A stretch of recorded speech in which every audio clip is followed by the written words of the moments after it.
गर्मजोशी से आपका स्वागत है हमारे अबंडेंट लाइफ टेलीविजन प्रोग्राम में एक बार फिर से प्यारे दोस्तों।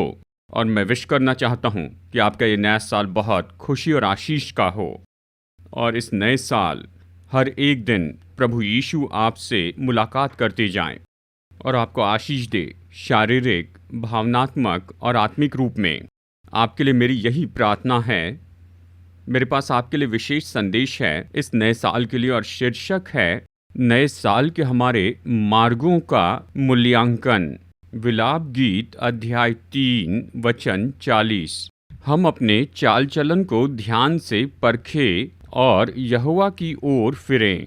मेरे प्यारे दोस्तों, ये कितना सुंदर वचन है। हम अपने चाल चलन को ध्यान से परखें और प्रभु की ओर फिरें।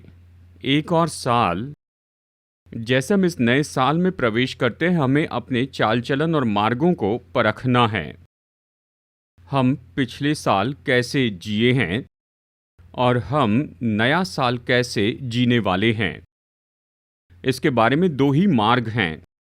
नए साल में हम जी सकते हैं अपनी मर्जी और अपनी मनसा के अनुसार, शरीर की हमारी अभिलाषाओं के अनुसार, या वैसे जो हमारे मित्र बताते हैं, या संसार के अनुसार। लेकिन नए साल में एक बहुत ही सुंदर पर्याय है और वो है कि नए साल में परमेश्वर के वचन के अनुसार चलते जाएं। बस यही है। जैसे हम इस नए साल में प्रवेश करते हैं, हमें अपने हृदय को जांचना है। पिछले साल कितना हम बाइबल के अनुसार चलते गए, पिछले साल हम कितना बाइबल के अनुसार नहीं चल पाए। और ये साल तो हमें एक और मौका देता है कि अपने मार्गों को परखें और अपने मार्गों को आकार दे बाइबल के अनुसार, परमेश्वर के वचन के अनुसार। और ये वचन कहता है, आओ अपने चाल चलन को परखें और प्रभु की ओर फिर जाएं। पिछले साल हम प्रभु की ओर कितना फिर कर आए, ये सभी का अनुभव है, चाहे वो कितने भी बड़े सेवक ही क्यों न हो।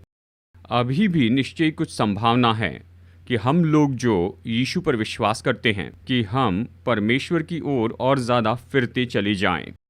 हमेशा ये गैप होती है कि हम निश्चय ही परमेश्वर के पास और ज़्यादा फिर कर आ सकते हैं।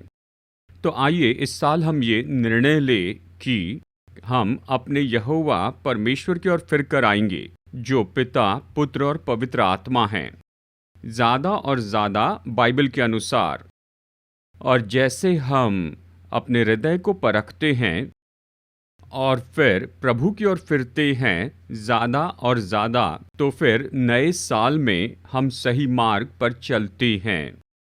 और यही सही मार्ग और प्रभु की ओर फिरना, ये हमें नए साल में अद्भुत आशीषें देगी। दूसरा इतिहास अध्याय 6 वचन 30। तो तू अपने स्वर्गीय निवासस्थान से सुनकर क्षमा करना और एक एक के मन को जानकर उनकी चाल के अनुसार उसे फल देना। तू ही तो आदमियों के मन का जानने वाला है। ये सुंदर वचन स्पष्ट रूप में कहता है, परमेश्वर हमारे मार्गों के अनुसार हमें प्रतिफल देते हैं, हम जैसे चलते हैं। यदि हम परमेश्वर के वचन से दूर चले जाते हैं, अगर हम बाइबल के अनुसार नहीं चलते हैं, परमेश्वर की ओर नहीं आते हैं, तो फिर आशीष नहीं आएंगी। लेकिन यदि हम परमेश्वर के वचन के अनुसार चलेंगे और यहोवा परमेश्वर की ओर और ज़्यादा फिरते जाएंगे, तो परमेश्वर हमें बहुतायत से आशीष देंगे। दोस्तों, क्या आज आप ये निर्णय लेंगे? मैं नहीं कह रहा कि आप प्रभु की निकटता में नहीं चल रहे हैं, लेकिन जैसे मैंने कहा, अभी भी छोटी गैप है। ज़्यादा समर्पण और ज़्यादा अधीन हो जाएं, परमेश्वर के और करीब होकर चलते जाएं, परमेश्वर के वचन के अनुसार उसकी ओर और ज़्यादा फिरें, ज़्यादा और ज़्यादा फिरते जाएं, जब तक कि हम अपना जीवन परमेश्वर को पूरी तरह समर्पण न कर दें। मैं इस संदेश में आपको बताऊंगा और समझाऊंगा ऐसे 3 अद्भुत आशीषों के बारे में, जैसे हम अपने यहोवा परमेश्वर की ओर और ज़्यादा फिरते जाते हैं। पहली आशीष हमें परमेश्वर की ओर फिरना होगा हमारे उठाए जाने के लिए। अय्यूब अध्याय 22 वचन 23 कहता है, यदि तू सर्वशक्तिमान की ओर फिर के समीप जाए और अपने डेरे से कुटिलता दूर करे तो तू बन जाएगा। सर्वशक्तिमान की ओर फिर कर आए तो आप बनाए जाएंगे, आप उठाए जाएंगे। सच्चाई तो बहुत ही सरल है मेरे प्यारे दोस्तों। जितना ज़्यादा हम परमेश्वर की ओर फिरेंगे, समर्पण में, अधीनता में, उसके अधीन होने में, परमेश्वर हमें ऊंचा उठाएंगे, वो हमें उभारेंगे। हाँ, हम इस नए साल में क्या ढूंढ रहे हैं? हम उभारे जाना चाहते हैं, हम उठाए जाना चाहते हैं। हाँ, मैं कुछ क्षेत्र बताऊंगा, जैसे कि हमारी नौकरी, हमें प्रमोशन चाहिए, आपको अच्छी तनख्वाह चाहिए, उठाया जाना। और साथ ही देखिए, ये पूरा क्षेत्र है कि हम अपनी सेहत में बेहतर हो। शायद पिछले साल हम किसी मुश्किल में से होकर गए, वो मुश्किल हमारे जीवन में अभी भी बनी है, हम कमज़ोर हो चुके हैं, हम में कोई भी बल नहीं है। पर प्रतिज्ञा ये है, प्रभु की ओर फिर आए और वो निश्चय ही आपको ऊंचा उठाते जाएंगे। कई बार हम जो माता पिता हैं, हम अपने बच्चों के बारे में बहुत परवाह करते हैं। एक तो वो अच्छे से पढ़ाई नहीं कर रहे हैं, या वो चर्च में नहीं आते हैं, या वो आत्मिक रीति से नहीं बढ़ रहे हैं, या वो परमेश्वर के मार्गों में नहीं चल रहे हैं, या वो किसी शरीर की अभिलाषा के आदी हो चुके हैं। तो माता पिता के दिल में दर्द उठता है। हमारी प्रार्थना क्या है? परमेश्वर हमारे बच्चों को इस तरह से आशीष दे कि वो परमेश्वर की ओर फिरें और अपने जीवन के सभी क्षेत्रों में वो ऊंचे उठाए जाएं। कैसे? यदि बच्चों को ऊपर उठाया जाना चाहिए तो वचन कहता है हमें प्रभु की ओर और ज़्यादा फिरना होगा। और फिर संबंधों का ये बहुत ही सुंदर क्षेत्र है। किसी तरह से पिछले साल हमारे संबंधों में बहुत सी मुश्किलें आई, लड़ाई झगड़ा हुआ, मतभेद हुआ, किसी तरह मन एक साथ नहीं जुड़ रहे थे। नए साल के लिए हमारी आशा क्या है? कि हमारे संबंध बेहतर हो, कि हमारे संबंध उभरते चले जाएं। हाँ, प्रतिज्ञा तो है। परमेश्वर कहते हैं मैं तुम्हें उभारूंगा, पर ज़रूरी है कि तुम मेरी ओर और ज़्यादा फिरते जाओ। और फिर ऐसे बहुत से दूसरे क्षेत्र हैं जो मैं बता सकता हूँ। हमारे नैतिकता के जीवन में उठाया जाना, इसे हम कह सकते हैं कि पवित्रता में बढ़ते जाना। पिछले साल हो सकता है कुछ पापों ने हमें नीचे गिराया हो और इसने पवित्रता में हमें बढ़ने नहीं दिया। परमेश्वर कहते हैं हाँ, मेरी ओर फिरो, मैं उन सारे पापों को दूर कर दूंगा और पवित्रता में बढ़ने में तुम्हारी मदद करूंगा। और फिर एक और क्षेत्र है, वो है आत्मिकता का।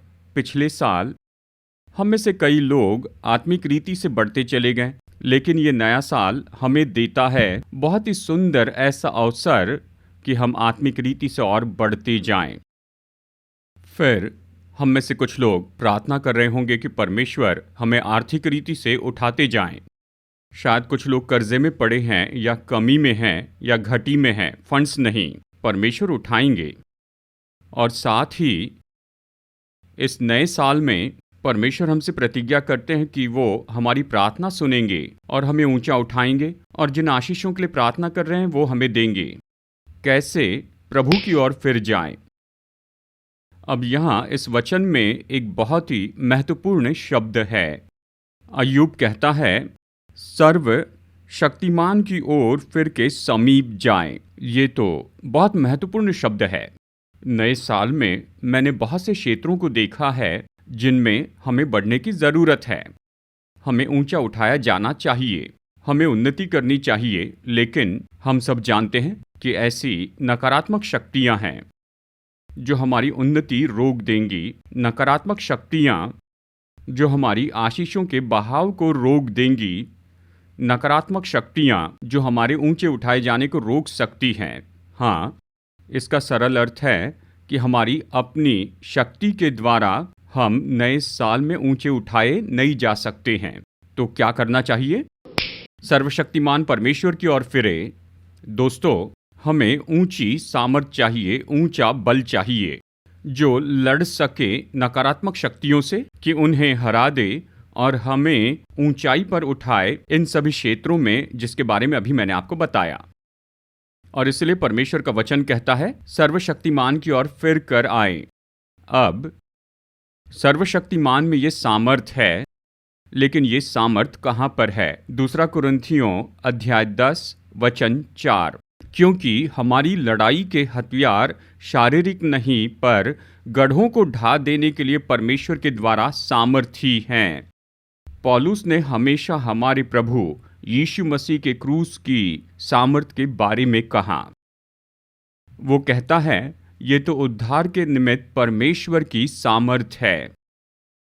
सर्वशक्तिमान में ये सामर्थ कहाँ पर है? अवश्य ही हमारे उद्धारकर्ता और प्रभु यीशु मसीह में है। जिस पल यीशु ने क्रूस पर हमारे लिए दाम चुका दिया, उसने पाप के श्राप को दूर किया और हमें छुड़ा लिया। और इस तरह हमें छुड़ाने के कारण यीशु अब अपनी सामर्थ खोल सकते हैं, क्रूस की सामर्थ को, कि वो हमें उठाते चले जाएं हमारे जीवन के हर एक क्षेत्र में। अब हम कैसे प्राप्त कर सकते हैं इस अद्भुत सामर्थ को? हमारे प्रभु यीशु मसीह की क्रूस की और पुनरुत्थान की सामर्थ पवित्र आत्मा के द्वारा। तू अपने डेरे से कुटिल काम दूर करे। दोस्तों, ये सच में कितना अद्भुत वचन है।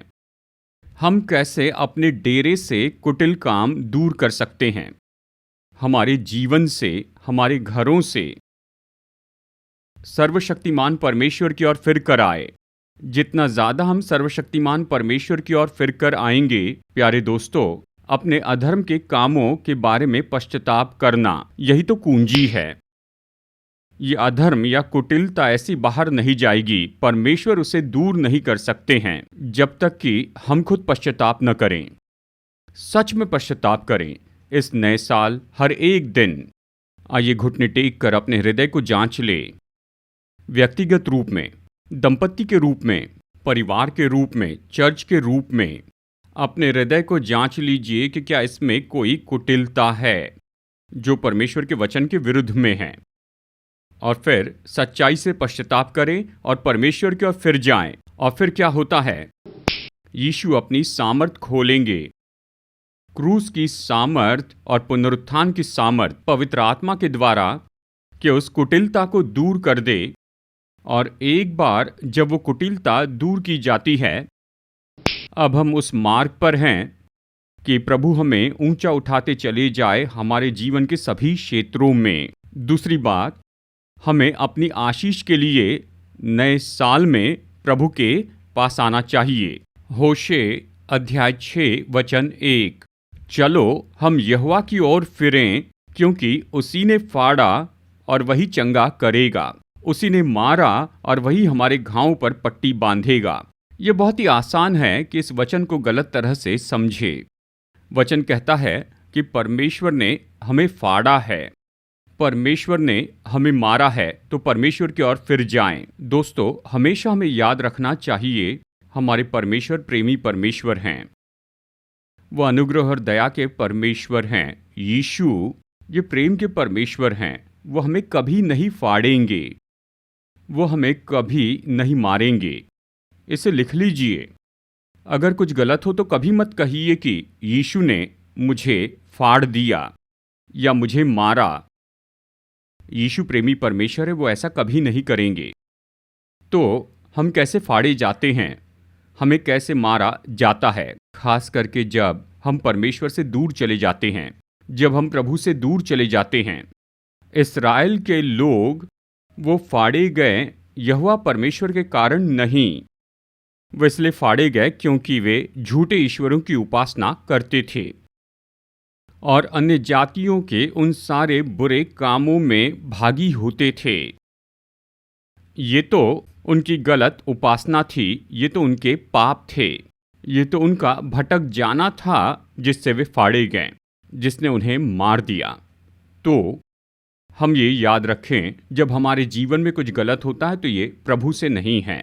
इसके बहुत से कारण हैं अवश्य ही, लेकिन उनमें से एक है हम दूरी से प्रभु के साथ में चलते हैं, प्रभु से दूर जाते हैं, ऐसे मार्गों में चले जाते हैं जहाँ वचन कहता है कि मुश्किलें होती हैं। और फिर ये वचन ये भी कहता है, आइए प्रभु की ओर फिर कर आएं अपनी आशीष के लिए। जानते हैं, मसीह जीवन में जब भी हम आशीष के बारे में कहते हैं, हम केवल शारीरिक आशीषों के बारे में कहते हैं। नहीं, ये वचन केवल शारीरिक आशीष के बारे में नहीं कहता है। पुराने नियम में जब भी आप आशीष के बारे में पढ़ते हैं, ये परिपूर्ण आशीष के बारे में है। यह आशीष है शरीर, आत्मा और प्राण की, यानी ये तो परिपूर्णता की आशीष होती है। नए साल की प्रतिज्ञा ये है, जैसे हम आगे बढ़ते हैं, अवश्य ही पिछले साल हम फाड़े गए हैं, हमें मारा गया है, हम बहुत से दुख, दर्द और शोक से गए हैं, लेकिन इस साल हमें क्या चाहिए? हमें प्रभु से आशीष चाहिए। और ये आशीष कब आती है? जब हम अपने यहोवा परमेश्वर की ओर और ज़्यादा फिरते हैं, यानी पिता, पुत्र, पवित्र आत्मा की ओर। जैसे हम इस नए साल में जाते हैं, हमें अपने जीवन के लिए आशीष चाहिए। हमें आशीष चाहिए हमारी समस्याओं और मुश्किलों के लिए। हमें आशीष चाहिए हमारे संबंधों के लिए। इस पर गौर कीजिए। इस नए साल मेरे दोस्तों, अपने संबंधों को मजबूत कीजिए। परिवार में, पति और पत्नी में, भाइयों और बहनों में, माता पिता, बच्चे, सास ससुर, नाती पोती, हर एक जो संबंध हैं, ये तो जीवन और आशीष का बंडल है। हमें उन्हें बल देते चले जाना है। आप कभी भी किसी संबंध को मत तोड़िए जब तक कि उसका आनंद उठाना मुश्किल न हो जाए। आकर्षक बातों के लिए, छोटी छोटी बातों के लिए कभी संबंध मत तोड़िए, क्योंकि संबंध तो जीवन है। जीवन ये तो सामान्य रूप में एक व्यक्ति से दूसरे में केवल संबंध के द्वारा बहता है। तो शायद हो सकता है इस नए साल कुछ ऐसे संबंध हैं जो बहुत ही मुश्किल हो चुके हैं, पर मैं आपसे कहूँ, आशीष आएगी। ज़रूरी है कि हम प्रभु के पास फिर कर आएं। आशीषें आएंगी हमारे बच्चों के लिए। शायद वो प्रभु के मार्गों में नहीं चल रहे हैं, लेकिन वो फिर से वापस आएंगे। इस नए साल में हमें आशीष मिलेगी हमारे मन में। जहाँ पर दुख है, वहाँ पर आनंद आ जाएगा। जहाँ पर डर है, वहाँ पर साहस आ जाएगा। और जहाँ पर निराशा है, वहाँ पर आशा आ जाएगी। यही हमें चाहिए, मन की आशीष। फिर हम में से कुछ लोग अपने मन में चिंताओं से जाते हैं। आज चिंताएं बढ़ती जा रही हैं। चिंता के लिए जो दवाइयाँ हैं, वो तो सबसे ज़्यादा बेची जा रही हैं यहाँ फार्मास्यूटिकल कंपनियों में। हमें अपनी चिंताओं में आशीष पानी है। हमें आशीष चाहिए नैतिक रूप में, हमें आशीष चाहिए आत्मिक रूप में। मुझे पता नहीं आप किस बात की चिंता करते हैं दोस्तों, लेकिन एक ऐसा क्षेत्र है जहां आप प्रभु से आशीष पाना चाहते हैं। हाँ, प्रतिज्ञा तो यही है नए साल के लिए, प्रभु की ओर फिर कर आए, क्योंकि वो हमें आशीष देंगे।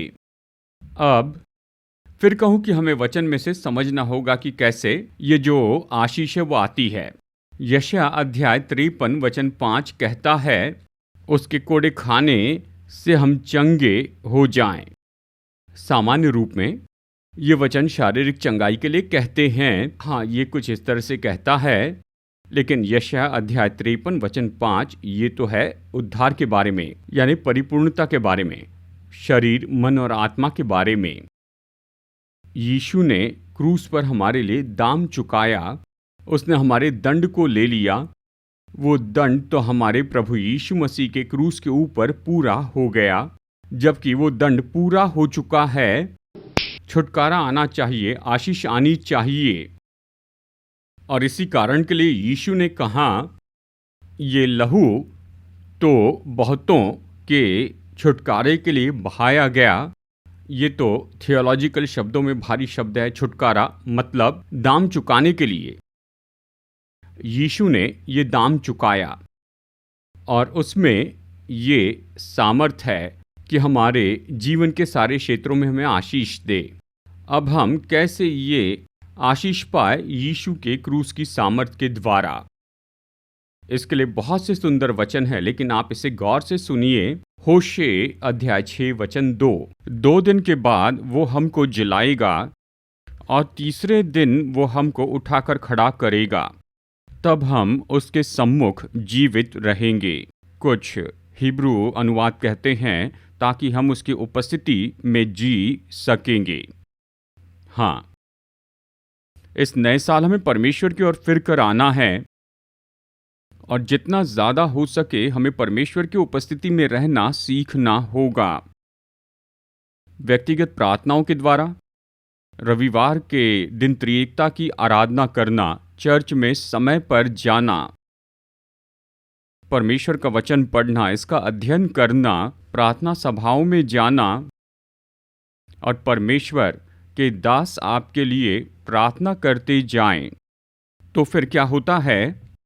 जितना ज़्यादा हम परमेश्वर की उपस्थिति में समय बिताते चले जाएंगे, तो हमारी आशीष के लिए क्रूस की सामर्थ खोली जाएगी। यही बात है। शायद पिछले साल हमें प्रभु की उपस्थिति में जितना समय बिताना चाहिए उतना नहीं बिताया होगा। तो प्यारे दोस्तों, आइए हम निर्णय ले लें कि इस साल कि हम में से हर एक व्यक्ति प्रभु के साथ में अपना समय बढ़ाएगा। प्रभु की उपस्थिति में व्यक्तिगत प्रार्थना, पारिवारिक प्रार्थना के द्वारा, व्यक्तिगत प्रार्थना से, चर्च में स्तुति करके और आराधना करके। प्रतिज्ञा तो ये है कि प्रभु की ओर फिरें और उसकी उपस्थिति में समय बिताएं, तभी हमारी आशीषें आएंगी। तीसरी बात, हमें परमेश्वर की ओर फिर कर आना है कि हमारे पीछे चले जाने से हम छुड़ाए जाएं। होशे अध्याय 14 वचन 4। मैं उनकी भटक जाने की आदत को दूर करूंगा, मैं सेंतमेंत उनसे प्रेम करूंगा, क्योंकि मेरा क्रोध उन पर से उतर गया है। दोस्तों, शायद पिछले साल हम शायद प्रभु से थोड़ा पीछे चले गए हैं, हम उसे भूल गए होंगे, यानी जिस तरह की आत्मिकता हम में थी और प्रभु के करीब होकर चलना, किसी तरह से हम तो पीछे चले गए हैं। क्या होता है जब हम प्रभु से पीछे चले जाते हैं? गिनती अध्याय 14 वचन 43। वहां तुम्हारे आगे अमालेकी और कनानी लोग हैं, सो तुम तलवार से मारे जाओगे। तुम यहोवा को छोड़कर फिर गए हो, इसलिए वो तुम्हारे संग नहीं रहेगा। इस्राएल के जो लोग थे वो पीछे फिर गए थे प्रभु से। फिर क्या हुआ? उन्हें बहुत से युद्ध करने पड़े और वो सारे युद्ध हार गए, क्योंकि वे प्रभु से दूर चले गए थे और प्रभु उनके साथ में नहीं थे। इस नए साल हमें बहुत से युद्धों का सामना करना होगा, हर तरह के युद्धों का, समस्याएं, बंधन, भावनात्मक, नैतिकता, दुष्टात्माओं के, इन सभी के। जितना ज़्यादा हम पीछे फिर जाएंगे तो हम अपने युद्ध में हारते चले जाएंगे। और इसलिए परमेश्वर का वचन कहता है, मेरी ओर फिर कर आओ और परमेश्वर की उपस्थिति हमारे साथ में होने पाए और हम परमेश्वर की उपस्थिति में रहे, ताकि हम लोग सारे युद्धों में जयवंत हो जाएं, जिनका इस नए साल में हम सामना करेंगे। हमें क्या करना चाहिए? यिर्मयाह 24 वचन 7। मैं उनका मन ऐसा कर दूंगा कि वे मुझे जानेंगे कि मैं यहोवा हूँ, और वे मेरी प्रजा ठहरेंगे और मैं उनका परमेश्वर ठहरूंगा, क्योंकि वे मेरी ओर सारे मन से फिरेंगे। ये तो अद्भुत वचन है। इस नए साल आइए अपने यहोवा परमेश्वर की ओर फिर जाएं अपने पूरे मन से। फिर क्या होता है जब हम प्रभु की ओर फिर जाते हैं, उसके नज़दीकी में चलते हैं, तो वो हमें ऐसा हृदय देंगे कि हम उसे जानें। यही तो समस्या है। जितना प्रभु को हम कम जानेंगे, उतना ज़्यादा हम अपने युद्धों में हारते जाएंगे। जितना ज़्यादा प्रभु को हम जानेंगे, उतना ज़्यादा हम अपने सारे युद्ध में जयवंत होंगे।